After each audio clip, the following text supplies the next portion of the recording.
Glory Hound they call me, river monster, son of a trickster and a giant.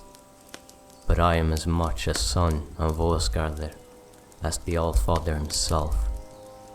It's true, my father is the trickster god Loki, and my mother, the giantess Angerboda.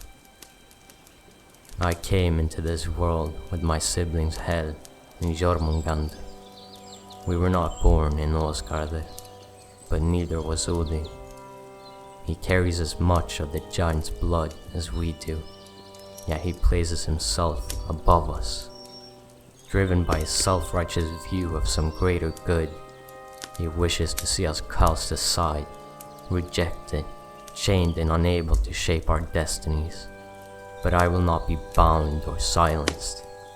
From my very first breath, I was free-spirited, untamed. I moved as swiftly as the wind. I had the passion of a roaring river and the insatiable curiosity of a wildfire.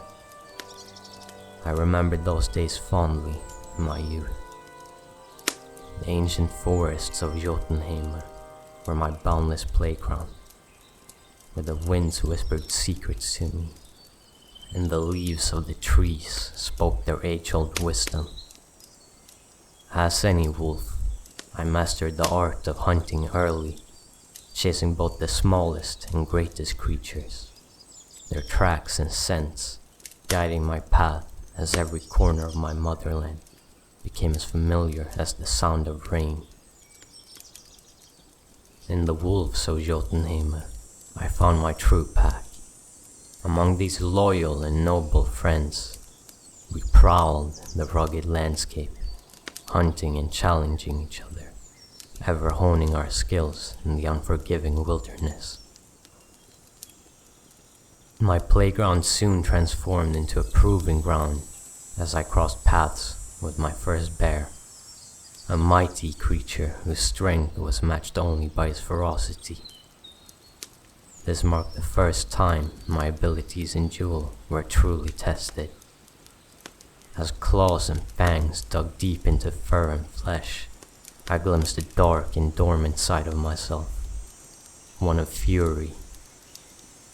Though I emerged victorious, and the bear left not a graze, I had been scarred, changed. As I grew larger, my passion for the hunt burned even brighter. Every challenge became an opportunity to prove my prowess as I sought out the most formidable creatures of the land. Within a few years, I had garnered the respect of many giants who recognized me as a force to be reckoned with. Before long, the ballads of my strength resonated across the 9 realms. The High One, Odin, then ordered the gods to bring my siblings and me before him.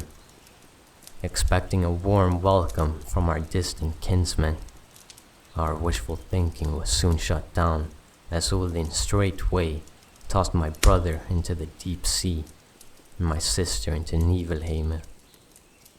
Furious and in disbelief, I could not contain my rage and confusion. I confronted him, my voice trembling with anger, and demanded, "Why, Allfather? How can you cast aside your own flesh and blood so mercilessly?" Yet Odin's gaze remained cold and distant, as if I were nothing more but a fleeting shadow in his great hall. I was now to be brought up here in Asgard. As I continued to grow larger every day, only the bravest among them, the lawgiver and god of war, Týr, dared to approach and feed me. Over time, a bond of trust started to form between us. Týr's visits became more than just an act of bravery. They became the foundation of unspoken understanding, our destinies intertwined. One fateful day, our trust thick as blood, Týr revealed the true reasoning behind the Allfather's decision to part my family. He laid bare the prophecy of a seer, the whispers of Ragnarok, the end times, with me, the great wolf of Fenrir, a harbinger of destruction, joining the forces of mayhem and ultimately swallowing Odin, marking the beginning of the end and the twilight of gods. The revelation cast a foreboding cloud over our budding friendship, yet it seemed Týr had already accepted this knowledge. I, however, struggled. I started contemplating an escape, wishing nothing more but to run away from this gloomy fate. But in doing this, perhaps I was the one to set it all in motion. You see, I've always chased glory and fame, but not like this. No, this would be infamy, a boundary I never wish to cross. For wolves simply don't hunt for sport. With time, it seemed the gods dared to take a few cautious steps closer to my presence, one day even giving me a playful challenge. They brought forth a great iron fetter called Ledingr, and bid I try my strength against it, perhaps sensing my thoughts of escape. Nonetheless, thinking the odds were not too overwhelming, I proudly accepted their challenge and was bound with the fetter. I had barely begun to try before I was rid of the thing. And the gods then made a second fetter, stronger by half, and again challenged me to test my might, claiming that if such immense craftsmanship could not contain me, my fame would surely reach heights approaching even that of the gods. While my strength must have certainly increased since the time I broke free of Ledingr, this new chain seemed very strong. But perhaps I thought, with glory equaling that of the gods, they would finally embrace me as their own, a part of their pack. After all, where is the glory to be found in a life devoid of risk? Upon this conclusion, I once more allowed the Asgard to shackle me. When ready, I shook and struggled, spurned and dashed, until the fetter finally shattered. But the gods worryingly looked more concerned than impressed. Some time passed until I was eventually summoned to the island called Lyngvi. The gods declared challenge once more, this time showing me a silk ribbon, claiming it was somehow very stout, despite its appearance. Each god attempted to snap the ribbon in their hands, before passing it along to the next, each one failing until it reached me. Still, they asserted I could break it. Sensing trickery, I answered, "Touching this matter of the ribbon, it seems to me that I shall get no glory of it, though I snap asunder so slender a band. But if it be made with cunning and wiles, then though it seem little, that band shall never come upon my feet." But the god stood firm, telling me that I could surely snap this little silken band without any effort at all, I who had before broken free from the strongest of iron chains. They promised me, however, that if I were too weak to burst this ribbon, they would have no reason to fear me and would promptly set me free. Yet their vows did little to ease my mistrust. I decided to voice my concerns, explaining that if they bound me in a way that left me helpless, their assistance might come too late. Reluctant to accept this binding, I proposed a test of their intentions. I challenged them, saying, "Rather than doubt my courage, let one of you lay his hand in my mouth as a pledge that this is done in good faith." Exchanging wary glances, the gods recognized the validity of my concern. As uncertainty hung heavy in the air, a hushed discussion ensued among them.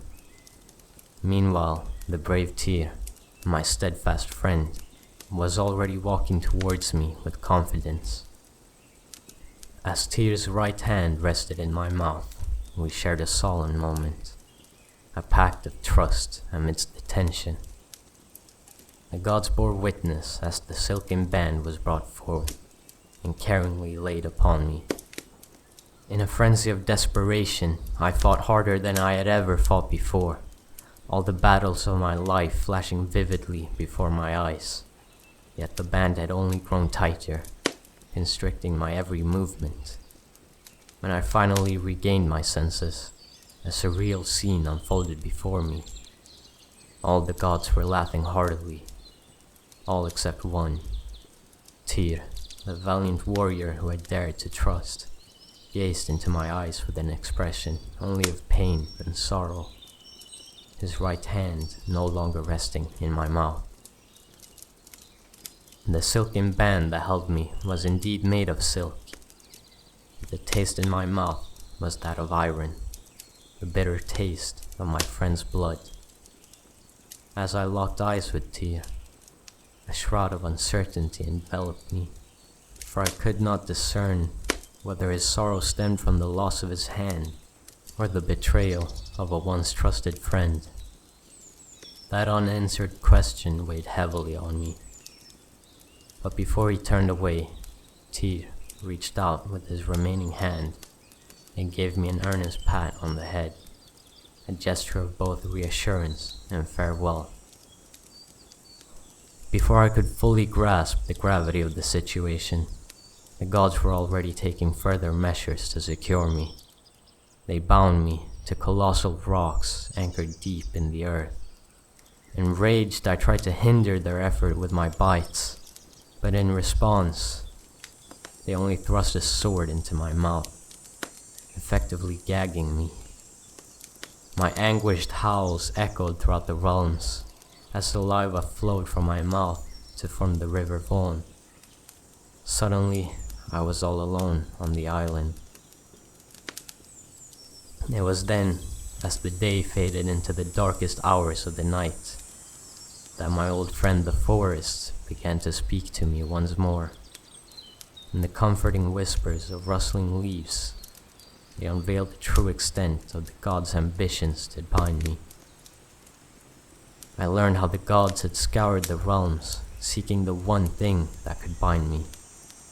I learned how they sought the help of dwarves and sorcery to forge this silken curse.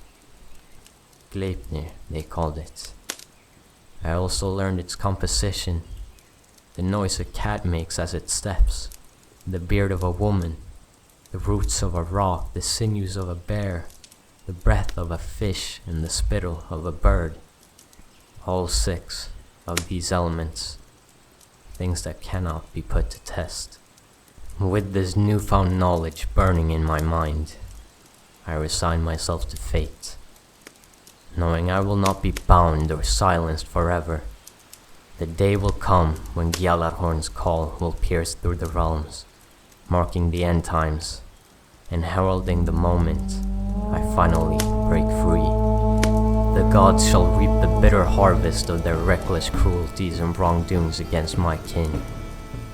I wholeheartedly embrace my role as the harbinger of destruction, because my purpose is clear. Odin created the world, and his tyranny is inseparable from it. The only way to forge a new, fair world is by bringing the old one to its knees and tearing out the heart of the gods' arrogant rule. The path ahead is no longer shrouded in infamy. My path is one of righteousness and justice, and I know what must be done.